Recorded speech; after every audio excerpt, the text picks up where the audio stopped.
Vamos começar com a nossa oraçãozinha, tá bom, meus amores? Vamos unir as nossas mãozinhas, tá bom?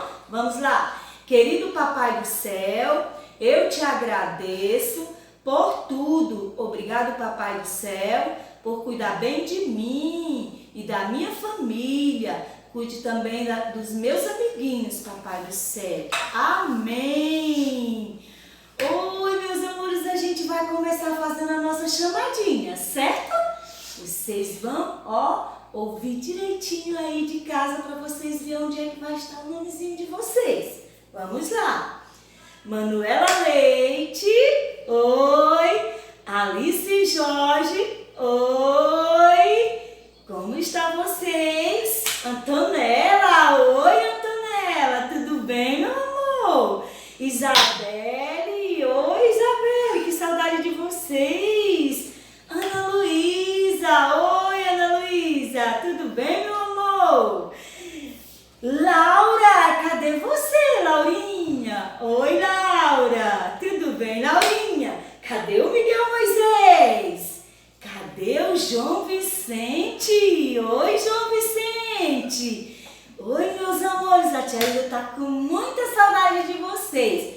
A nossa escolinha tá triste sem vocês, mas logo, logo a gente vai estar de volta para nossa escola, legal? Vamos para a nossa atividade de hoje, no nosso livro Meu Mundo. E a página é a página 25. Vamos lá.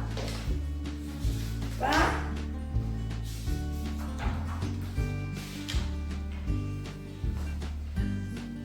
Muito bem, a página 25 do nosso livrinho.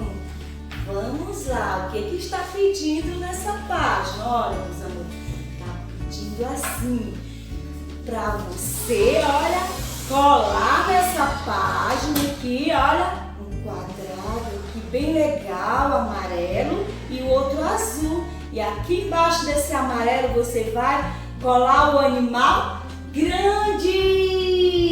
E embaixo do azul você vai colar o animal pequeno. Que legal, meus amores, olha só. E a tia Hilda trouxe os animaizinhos. Vamos lá. Nossa, como é o nome desse animal? Eu acho que é o leão.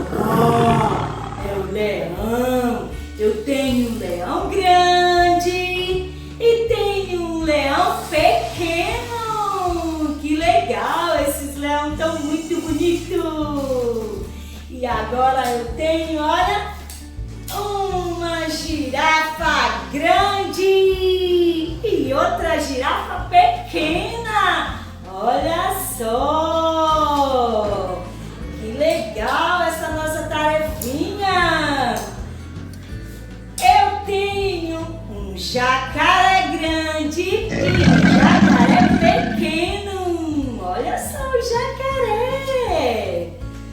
Que legal a nossa atividade. Maravilhosa essa atividade. Vamos lá brincar com os animais. Você vai gostar dessa atividade, tá bom? Com a ajuda da mamãe. Tchau, meus amores. Até a nossa próxima aula. Tchau, tchau.